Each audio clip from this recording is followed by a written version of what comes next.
V statistični regiji jugovzhodna Slovenija, kamor uvrščamo Dolenjsko, Belo krajino in kočevsko ribniško območje, je lani delovalo nekaj več kot 2400 družb, ki so zaposlovale približno 25.500 ljudi, kar je bistveno manj kot leta prej. S pozitivnim rezultatom je poslovalo približno 2/3 družb, tretjina pa z negativnim rezultatom. V slednjih je bilo zaposlenih približno 1/5 ljudi.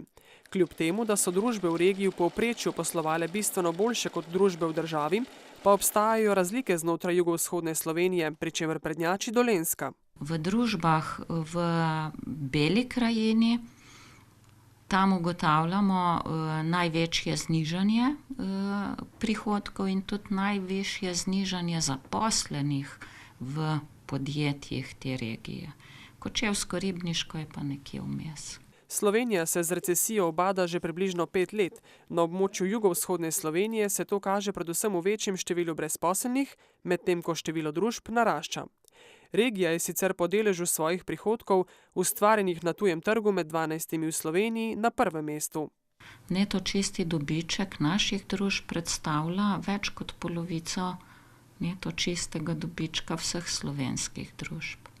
Družbe jugovzhodne Slovenije so v letu 2012 ustvarile 6% prihodkov in odhodkov slovenskih družb ter 7% neto dodane vrednosti.